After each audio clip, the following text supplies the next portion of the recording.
জয়গুরু। দয়াল শ্রীচরণে আমার প্রণাম। আপনাদের আন্তরিক আনন্দিত জয়গুরু। ঠাকুর ঠাকুর সবসময় আমাদের সাথে থাকেন, কিন্তু আচার্যদেব বললেন এমন একটি জায়গায় ঠাকুরের সাথে কথা বলা সব থেকে বড় সোজা। খুব সহজভাবে সেখানে ঠাকুরের সাথে আনন্দের সাথে কথা বলা যায়। সেই জায়গাটি কোথায় সেটা অবশ্যই জানব। তার জন্য ঠাকুরকে অনুভব করার জন্য আমাকে আগে কিছু করতে হবে। ঠাকুরের ভাবনায় সবসময় নিজেকে ভাবিত করে রাখতে হবে।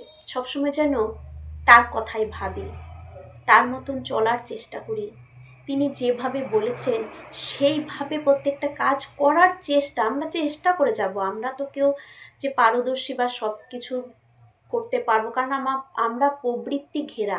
প্রবৃত্তি আমাদের ভালো কাজ, ভালো চিন্তা ভাবনা, ভালো কোনো কিছু করতে কিন্তু তারা কখনোই দিতে চায় না, কারণ তারা প্রচণ্ড শয়তান। প্রবৃত্তি মানেই শয়তান। সে শয়তান কখনোই ও শুভ বা ভগবানের, আমাদের ভেতরেও তো ভগবান দেবতার রূপটা রয়েছে, সেই দেব ভাবটাকে, আমার ভেতরে যে আমার দেব ভাব, সেই ভাবটাকে ওই শয়তান কখনোই প্রকাশ হতে দেয় না। সে বাধা দেবেই, কিন্তু ওই বাধার মধ্যে আমাদের কিন্তু অতিক্রম করে যেতে হবেই।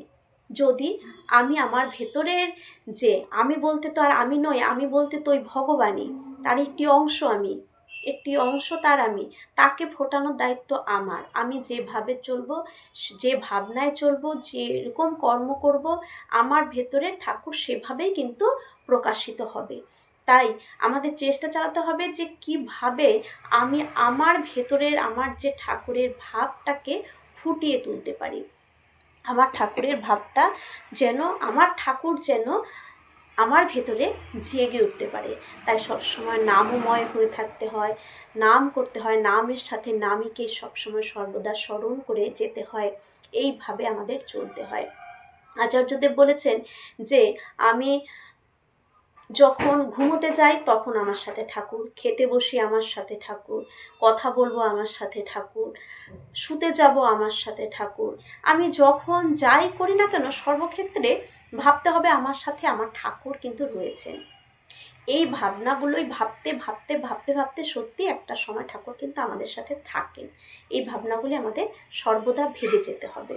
ঠাকুর নেই, যখনই আমি কিছু একটা করতে যাব, যদি আমি ঠাকুরকে নিয়ে সর্বদা চলি, তৎক্ষণাৎ করার সাথে সাথে মনে হবে ঠাকুর আমার সাথে আছে, ঠাকুর কিন্তু কষ্ট পেল। তৎক্ষণাৎ আমরা কিন্তু সেটাকে আবার শুধরে নিয়ে ভালোটা, যেটা সঠিক, সেটা তখন করতে পারবো। এইভাবেই তো আমাদের এগিয়ে চলতে হবে।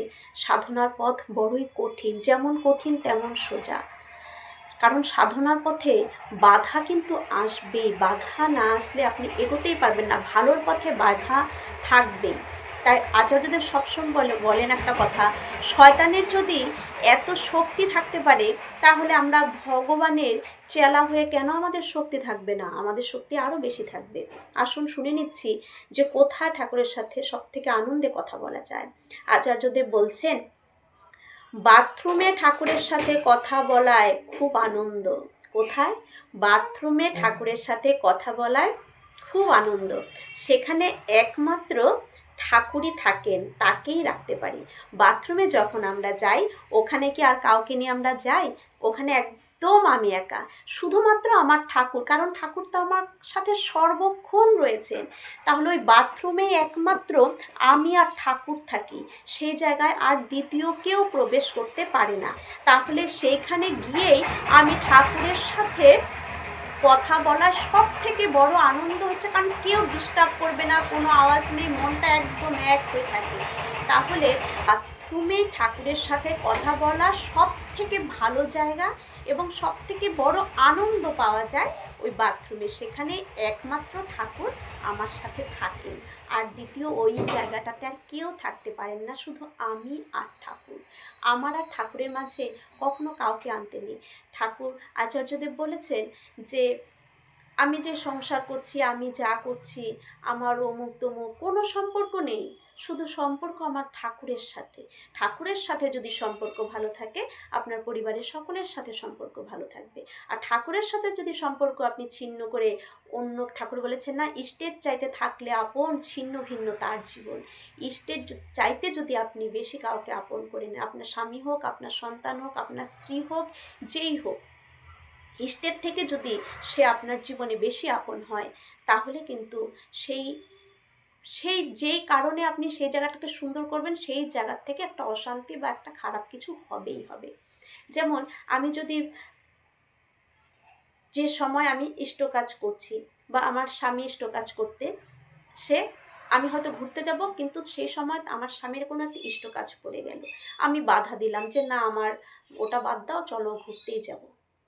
তাহলে তখন হয়তো ঘুরে আসলাম, কিন্তু সেই সময়টায় কিন্তু পরে কিন্তু আমার স্বামীর সাথে সম্পর্ক, মানে কিছু না কিছু জন্য কিন্তু সেখানে ছিন্ন ভিন্ন হবে, একটা মানে গণ্ডগোল, মতান্তর, মনান্তর সব কিছুই কিন্তু ঘটে যাবে।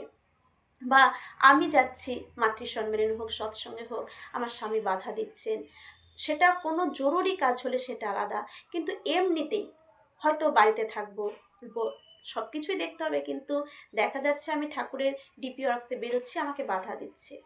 ঠাকুরের কাছে বাধাটা কখনোই মানবেন না। ঠাকুরের কাছে আগে, হ্যাঁ নিশ্চয়ই ঘর সংসার দেখে নিয়ে, কারণ এটাও কিন্তু ইষ্ট কাজ। স্বামীর সেবা করা, সংসারের কাজকর্ম করা, সন্তান মানুষ করা, এসব কিন্তু, এই সবও কিন্তু ইষ্ট কাজ, যদি সঠিকভাবে করি। সঠিক খাওয়া দাওয়া, সঠিক চিন্তা ভাবনা তাদের ভিতরে গজিয়ে দেওয়া, সঠিক কিভাবে চলবে জীবন পথে সেইগুলো করা, এগুলো তো ইষ্ট কাজ। আমি ইষ্ট যা যা বলেছেন, ঠাকুর যা যা বলেছেন, তাই তাই যদি আমি আমার স্বামী, সন্তান, পরিবারের সবাইকে শিখিয়ে করি, এটাও তো ইষ্ট কাজ হচ্ছে, এটাও যাজন হচ্ছে। এইভাবেই চলুন, সবাই ভালো থাকুন, ঠাকুরের কাছে প্রার্থনা।